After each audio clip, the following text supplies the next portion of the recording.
Watch at all times and pray. லூக்கா 21:36. எந்நேரமும் ஜெபித்து விழிப்பாயிருங்கள். இது கிறிஸ்து வழங்கும் வாழ்வுதரும் நற்செய்தி. கிறிஸ்துவே உமக்கு புகழ். The time of Jesus is kairos, a time of opportunity. To embrace the opportunity means salvation. To neglect it is disaster. There is no third course. இயேசுவின் காலம் கைரோஸ் எனப்படும் வாய்ப்பின் காலம். வாய்ப்பை பற்றிக்கொள்வதன் பொருள் மீட்பு. அதனை நிராகரிப்பதோ பேரழிவு. மாற்று வழி ஏதுமில்லை. நல்ல உதாரணம் சொல்ல வேண்டும் என்றால், உடைய பாண்டிச்சேரி மக்கள் இந்த ரெனசான்ஸுக்கு அல்லது இந்த பிரான்ஸில் போய் வாழ்வதற்கு, அந்த சிட்டிசன்ஷிப் வாங்குவதற்கு தாத்தாவுடைய கல்யாண பதிவு வேணும்னு வருவாங்க. அது 1800 இருக்கும். அடையப்பா அவங்க வர கரிசனத்தை பார்த்தா அவ்வளோ வாஞ்சா, தயவுசெய்து எப்படியாவது தேடி கொடுங்களேன். அதெல்லாம் எடுத்து கொடுத்தா தான் அந்த ஆப்ஷன் பண்ணுறதுக்கு அல்லது பிரெஞ்சு சிட்டிசன் ஆகிறதுக்கு ஒரு தயாரிப்புகள் நடக்கும். அந்த தலைமுறை வேண்டும் என்பதற்காக. அந்த ஒரு காலகட்டத்தில் உனக்கு பிரெஞ்சு சிட்டிசன் வேணுமா, இந்தியன் சிட்டிசன் வேணுமா என்ற சமயத்தில் யாரெல்லாம் அப்படி தேர்ந்து கொண்டார்களோ அவர்களுக்கு இப்பொழுது அந்த பிரெஞ்சு சிட்டிசன்ஷிப் இருக்கிறது. அந்த வாய்ப்பை நழுவ விட்டவர்களுக்கு இல்லை. வாய்ப்பு என்பது கொடுக்கப்படும். அப்படித்தான் நமக்கு கொடுக்கப்படுகின்ற இந்த மீட்பும். இந்த வாய்ப்பின் காலத்தை நாம் பயன்படுத்தி கொள்ள வேண்டும். இல்லை என்றால் நிச்சயமாக அழிவுதான். அதற்கு நல்ல உதாரணமும் பைபிளில் நாம் படிக்கின்றோம். ஆபிரகாமின் மடியில் படுத்திருக்கின்ற லாசர், நரகத்தில் இருக்கிற பணக்காரன். ஐயோ, நான் தான் இப்படி கெட்டு போய் அழிந்து போய் இப்படி வந்து விட்டேனே நரக நெருப்புக்கு, என்னுடைய சகோதரர்கள் இருக்கிறார்கள். ஆகவே தயவு செய்து இங்கிருந்து யாரையாவது அனுப்பி அவர்களை எச்சரிக்கை செய்யும். இல்லை, அவர்களுக்குரிய தீர்க்கதரிசிகள், அவர்களுக்குரிய சட்டதிட்டங்கள், இதை கடைபிடித்தால் அவர்களுக்கு வாழ்வு.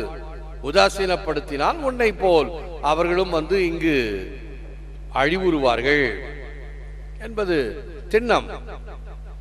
ஆகவே வாய்ப்பை ஏற்றுக்கொள்வதோ நிராகரிப்பதோ நம் கையில் தான் இருக்கிறது. ஏற்றுக்கொண்டால் வாழ்வு, நிராகரித்தால் பேரழிவு. மாற்று வழி ஏதுமில்லை. It is one thing to see the land of peace from a wooded ridge and another to tread the road that leads to it. St. Augustine. மலை உச்சியிலிருந்து அமைதியின் தேசத்தை காண்பது ஒன்று, அத்தேசத்திற்கு செல்லும் பாதையில் நடப்பது வேறொன்று. வெறுமனே உட்கார்ந்து கொண்டு மேப் பார்க்கலாம். இப்பெல்லாம் பயணம் செய்யும் போது அந்த ஜிபிஎஸ் சொல்லி கையிலேயே அந்த கருவி இருக்கு, இல்லைன்னா கார்லேயே கருவி வைக்கிறாங்க. அது வழிநடத்தி செல்கிறது. சில சமயத்தில் சரியா போகுது, சில சமயத்தில் சரியா போகல. அவை கருவி தன்னுடைய கடமையைத்தான் செய்யும். நாம் தான் புத்திசாலித்தனமாக அந்த பாதையை தெரிந்து கொள்ளுதல் வேண்டும். களியாட்டத்தாலும் குடிவெறியாலும் உலக கவலையாலும் உங்கள் உள்ளங்கள் மந்தமடையாதபடி எச்சரிக்கையாயிருங்கள். லூக்கா 21:34. இப்படிப்பட்டவைகள் நம்முடைய எண்ணத்தை, நல்ல குணத்தை மந்தமடைய செய்யும். ஆகவேதான் இவைகளை விடுத்திருத்தல் வேண்டும். ஒரு குடிக்கிறவனுக்கு என்ன ஆகிறது? அது மதியினத்தை தருகிறது, மதியை இழக்க செய்கிறது. சிந்திக்கக்கூடிய திறன், அல்லது இன்னும் சொல்ல போனால் நேராக நடக்க கூட முடியாமல் தடுமாற்றத்தை பார்க்கிறோம் அல்லவா? அந்த தடுமாற்றம் வெறும் நடையில் மட்டுமல்ல, எண்ணத்திலும் ஏற்படும். இந்த குடியாட்டம், களியாட்டம் இவைகள் எல்லாம் எண்ணத்தினுடைய அந்த தீர்மானத்தை, உறுதிப்பாட்டை குலைக்கச் செய்யும். தொழுது மலர் கொண்டு தூபம் கையேந்தி எழுதும் எழு வாடி நெஞ்சே பழுதின்றி மந்திரங்கள் கற்பனவும் ஈசனடியே கை தொழுவான் அந்தரம் ஒன்று இல்லை அடை. ஆகவே இறைவனை இப்படி நாம் வழக்கமாக செய்கிறோம். தீப தூப மலரஞ்சலி செய்கின்றோம். இறைவனுக்கு இவைகளை படைத்து மிக சிறந்தவைகளை கொடுத்து அந்த ஆராதனையை அவருக்கு சமர்ப்பிக்கின்றோம். அதனால் குறைபாடு உடையவர்களாகிய நமக்கு அவர் வாழ்வை தர வேண்டும், அருளை தர வேண்டும் என்று ஆசிக்கின்றோம். More things are wrought by prayer than this world dreams of. Alfred Lord tennessine. அருமையான வார்த்தைகள். இவ்வுலகின் கனவுகளை விட ஜெபத்தினால் கைகூடும் காரியங்கள் பல. கனவினால் நினைக்க முடியாத காரியங்கள் ஜெபத்தினால் நடைபெறும், நடக்கும். அந்த விசுவாசம் உறுதிப்பாடு நமக்கு இருக்குமாயின் நாம் ஜெபத்தின் மீது பற்று கொண்டவர்களாக கொஞ்சமும் தயக்கமின்றி அதை விட்டுவிட மாட்டோம். எனக்கு பயனளிக்கவில்லை, ஆகவே எனக்கு நம்பிக்கை போய்விட்டது என்பது அல்ல. இன்னும் உறுதிப்பாட்டுடன் இறைவனை பார்த்து ஜெபித்தல் வேண்டும். முழந்தாள் இருப்போம், ஜெபிப்போம். Lord Jesus, rouse my spirit to the truth that this world is passing away. Give me a lively faith, a joyful hope, and a fervent love to see you face to face when you return in glory. ஆண்டவராகிய இயேசுவே, உலகம் உய்யும் எனும் உண்மைக்கு M ஆவியினை எழுப்பியருளும். உயிர் துடிப்புள்ள விசுவாசத்தை எமக்கு தந்தருளும். மகிழ்ச்சி நிறைந்த நம்பிக்கையையும் மகிமையில் நீர் வரும்போது உம்மை முகமுகமாய் தரிசிக்க ஆழ்ந்த அன்பையும் எமக்கு தாரும். எல்லாம் வல்லவரே, நல்லவரே, போற்றுகிறோம், புகழுகிறோம், நன்றி கூறுகின்றோம், ஆராதிக்கின்றோம். தேவரிதாமே இந்த நற்கருணையிலே எமக்காக விற்றிருக்கின்றேன். உமக்கே நன்றி, துதி, தோத்திரம், புகழ், மகிமை உண்டாவதாக. எம்மோடு சேர்ந்து உம்மை நம்பிக்கையுடனும் விசுவாசத்துடனும் உம்மை பார்த்து ஜெபித்துக் கொண்டிருக்கிற எண்ணில்லாத மக்கள், உள்நாடு வெளிநாடு அருகில் வெகு தொலைவில் ஜெபித்துக் கொண்டிருக்கிற மக்களை காண்பார். விசுவாசத்துடனும் நம்பிக்கையுடனும் உறுதிப்பாட்டுடனும் உம்மையே நோக்கி ஜெபித்துக் கொண்டிருக்கிறார்கள். பலவிதமான தேவைகளுக்கு தொடர்ந்து விடாமுயற்சியுடன் ஜெபித்துக் கொண்டிருக்கிறவருடைய தேவைகளை காண்பார். உடல் நலத்திற்காகவோ, உள்ளத்தின் நலத்திற்காகவோ, வேலை வாய்ப்புகளுக்காகவோ, குடும்பங்களில் ஏற்படக்கூடிய பல வகையான பிரச்சனைகளுக்காகவோ, இன்னும் குறிப்பாக தேர்வுகள் எழுதக்கூடிய பிரச்சனையில் இருப்பவர்கள், நாகர்கோயிலிருந்து நிரிஜா PhD தேர்வை எழுத செபிக்க வேண்டும் என்று ஆதங்கத்தோடு கேட்டிருக்கிறார்கள்.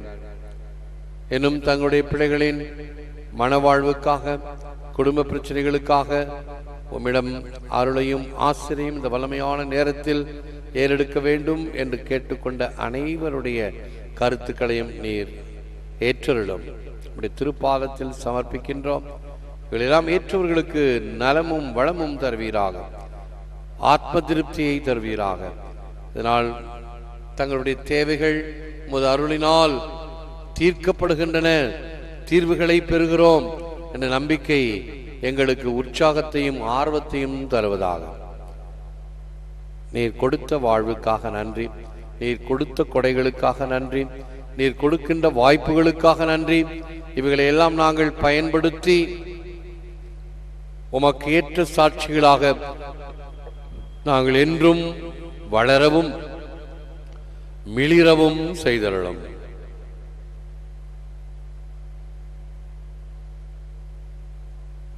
எம் நாட்டிற்காகவும் ஜெபிக்கின்றோம். நாட்டில் ஏற்பட்டு கொண்டிருக்கக்கூடிய இந்த பணப்புழக்கத்தினால் ஏராளமான மக்கள் அலைகழிக்கப்படுவதும், இன்னும் பல வகையான இடர்பாடுகளை சந்திக்க நேரிடக்கூடிய சந்தர்ப்பங்கள், இவைகளிலிருந்து அவர்கள் மீளவும் சீக்கிரமாக துரிதமாக சகஜ நிலை திரும்பவும் வேண்டுமாய் ஜெபிக்கின்றோம். தீமைகள் அழிக்கப்பட வேண்டும், ஒடுக்கப்பட வேண்டும், மாற்று கருத்துக்கள் இல்லை. ஆனால் பெரிய தீமைகளை ஓரம் கட்டிவிட்டு தீமைகள் என்று புலம்பிக் கொண்டு சாதாரணமான காரியங்களை செய்து கொண்டிருக்கக்கூடிய நிலைமை மாற வேண்டும். எங்கெல்லாம் தவறுகள் மிகப்பெரிய பூதகாரமாக இருக்கிறதோ அங்கே அவைகளை முதலில் அழிப்பதற்கு வேண்டிய கவனத்தை செலுத்தி அதன் பிறகு சிறிது சிறிதாக நாட்டை சீர்திருத்தக்கூடிய செயல்பாடுகள் பட்டால் எடுக்கின்ற முயற்சிகளுக்கு மக்களுடைய ஆதரவும் இருக்கும், படுகின்ற கஷ்டங்களையும் பொறுத்து கொள்வார்கள். ஆனால் சமநிலை செய்து செயல்படும் நீதிநிலை இல்லை என்றால் நிச்சயமாக அது போராட்டத்திலோ கொந்தளிப்பிலோ அல்லது பல வகையான எரிச்சல்களிலோ கொண்டு செல்லும் என்பதை தவிர்க்க முடியாது. ஆண்டவராகிய இயேசு கிறிஸ்துவே, தனி மனிதனாக நீர் சமுதாயத்தின் நன்மைகளுக்காக பாடுபட்டீர், முன்னின்றீர், குரல் கொடுத்தீர், தவறுகளை சுட்டிக்காட்டினீர். அப்படிப்பட்ட மனநிலை எங்களுக்கு தேவை. இவைகளெல்லாம் சமுதாயத்தில் புறையோடிய கரைகளாக புண்களாக இருக்கும் பட்சத்தில் அவைகளை தீர்ப்பதற்கு வழிவகைகள் வேண்டும். ஆனால் அது எக்காலத்திலும் மக்களை பாதிக்கக்கூடிய வகையில் இருத்தலாகாது. சொல்வதை போல ஆபரேஷன் சக்சஸ், பேஷண்ட் டைட் என்கின்ற வகையில் அது மக்களை அழிக்கக்கூடிய, ஒழிக்கக்கூடிய, பல வகையான தொல்லைகளுக்கு ஆளாக்கக்கூடிய வகையில் இருத்தலாகாது என்பதில் மாற்று கருத்து கிடையாது. இவையெல்லாம் சிந்திக்கக்கூடிய மனத்திடனை தாரும், தெளிவை தாரும், துணிவை தாரும். ஏற்று வரும் அருளும் இறைவா, காக்கும் கரங்களினால் ஆமென்.